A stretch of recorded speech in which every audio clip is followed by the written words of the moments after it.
I have the Samsung Galaxy S23 here, and in today's video I'll be showing you a free and open source application called TapTap. This is an Android application from developer Quinny899 that brings the Google Pixel double tap gesture from Android 12 to any device running Android 7.0 or higher that also has an accelerometer and a gyroscope, which is most devices these days. This application can be downloaded from their GitHub page, which you'll find linked in the video description below, but I'll also provide a mirror for those who are wanting the same version that I'm using in this video. So the double tap gesture was a feature added to Google Pixel devices with the release of Android 12, and it launches an action whenever you double tap on the back of the device. So with this application, that feature has been ported and can now be used on most Android devices. Once the application has been downloaded, it can be sideloaded just like we would any other APK file. If you're not familiar with how to sideload an APK, then let me know down in the comments section below. After the app has been opened, we do need to go through a simple setup process. So we're going to tap on Get Started, and we're going to tap on Next. We're going to grant internet access while this application is open, and we're going to grant permission for notifications. This initial screen gives us a way to test the double tap gesture to see if it has been configured properly for your specific device. So we can double tap on the back. You will feel the phone vibrate if you have that feature enabled in the settings of your Android device, but you'll also be told if the app detects that double tap gesture. If it didn't, then we can tap on Gesture Configuration and either change the device size option or the sensitivity itself. After you have tested that the gesture works on your device, we can tap on this blue bubble here to continue. And we see this note that says some actions and gates may require certain permissions to be granted for them to work properly. So we're going to tap on Closed and then go to the main page of the application.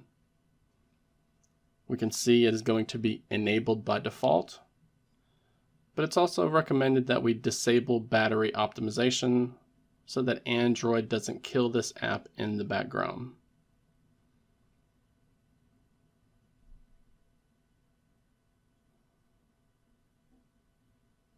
So we have the basic double tap action, which will be activated when we tap on the back of the phone twice. So when we go in here, we can see the app has automatically set up 2 actions for us, but if we want to remove one of them, we can just long press on that action and then tap on the remove button. With only one action set up in this menu, we can tap on the back of the device to test this action. But we're going to see that for launching the assistant, we're going to need to grant one of those permissions. Then with that permission granted, we can test this action again. And we can see that it's going to launch our assistant. And that can be changed to Google Assistant by changing your default assistant from within the settings application. But if we want, we can remove that action as well and set up a different one.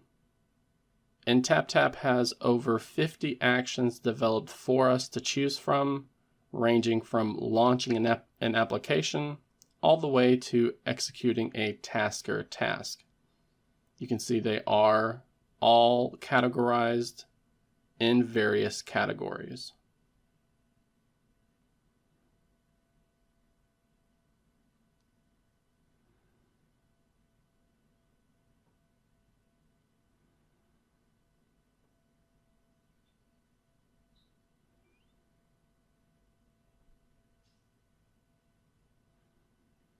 So there's a lot of different things that we can do when that double tap gesture has been activated.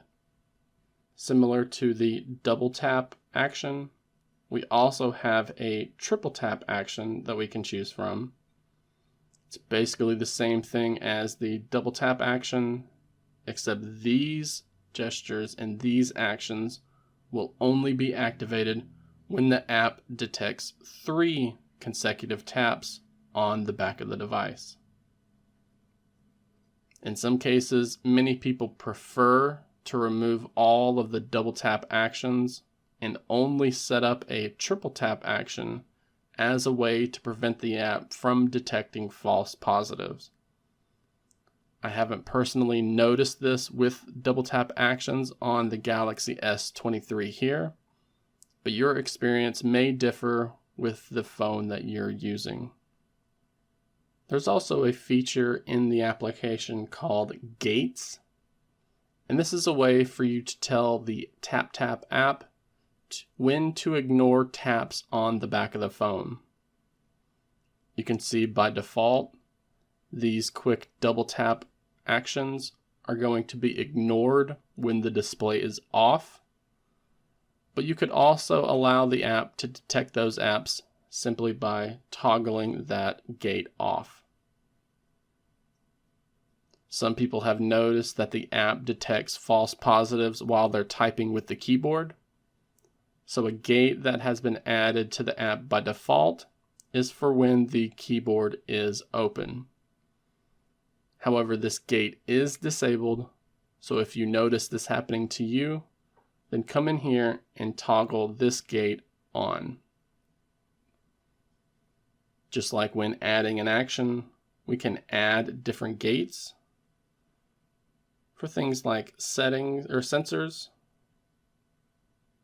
when audio is playing or when you're on a phone call,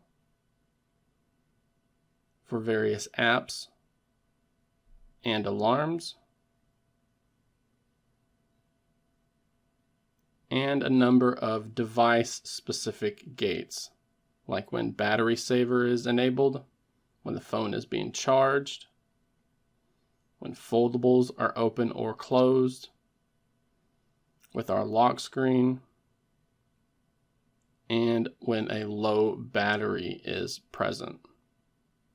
So there are also some settings that you may want to take a look at. TapTap has a low power mode that will run gesture detection on the low power context hub rather than using the CPU. However, this is not compatible with all devices, so you may get an error message here. This is where we can also change our device size and our specific sensitivity for detecting those taps. And there's also an advanced section for a tensor low power mode, a way to auto restart the service, a custom sensitivity setting, and a legacy wake device method. If you've ever been envious of the double tap gesture that Google Pixel devices have had since the launch of Android 12, then TapTap is a great way to replicate that feature on all Android devices running version 7.0 or higher. It may take some time to configure the sensitivity of your device so that double tap gestures are detected while eliminating false positives, but the default setup will likely be good enough for most people.